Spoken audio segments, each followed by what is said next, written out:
Some Durban North residents are trying to stop a multi-billion rand housing development on a golf course. All their objections currently over public use of the recreational facility, infrastructure strain and the environment have to be submitted by Monday. But the developer says their concerns are unfounded. eNCA's senior reporter Dasen Thathiah filed this report. The Beachwood Country Club is an idyllic spot in Durban North. It was sold to a group of businessmen by the Durban Country Club in 2017 due to financial trouble.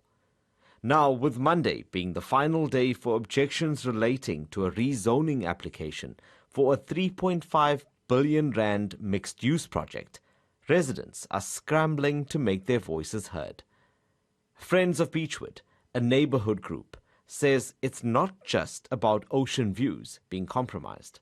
This open space is actually a community resource that has been sustaining itself, that's been enjoyed by the community, by Greater Durban for almost 75 years. It is paying for itself, it's being run fairly well, and it is a resource that people would like to retain moving forward.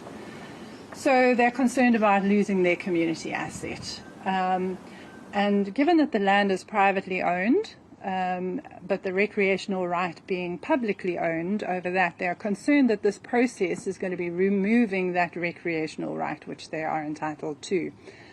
She says more than 1,000 objections were received in a single day. So the only vehicle that residents or the community at large have for expressing their concerns is through the rezoning and the EIA process. But there has been no direct engagement, there's been no attempt to hold a public meeting from the developer or from the city on a project of this magnitude. I find that quite strange. The golf course is situated next to Beachwood mangroves. Conservation group Oceans Alive says there are serious environmental concerns. Why destroy such a beautiful natural area when Durban's got hardly anything left for another development, just so that certain people can make money? So my response to it is, you need to go somewhere else and find a development that's not going to destroy a beautiful environmental area like this. He says, in light of current sewage issues facing the city, things will only get worse. Infrastructure such as sewage, wastewater, needs to be in place long before we can approve a development like this. And that's not happening. These developments are getting approved and they're saying, yeah, it should be okay in 2 years' time, it should be okay. It's not going to be okay. We all know that. We know the municipality hasn't got the money. We know there's very little chance of things happening. So at the end of the day, all we're saying from our side is proper environmental studies need to be done, not biased. They need to be accepted by all parties. And if the development passes all those tests, then we need to live with that. Yeah. But you can't just roughshod over people that are concerned citizens, residents that have been living here for 50, 60 years, and especially as far as we're concerned, conservation. Beachwood Investments, the company behind the development, says its environmental impact assessment has been granted. It believes the project will boost neighboring property values, improve safety, and will have no adverse impact on the environment. Only 23% of the land will be built on, with the rest remaining green. The city, at the end of the day, we estimate will achieve about 100 million rand in annual rates from this development. So we're going to contribute reasonably to the coffers of the city, which hopefully the neighborhood will will benefit out of those kind of funds. And then, of course, this is a 3.5 billion rand development, both phases together.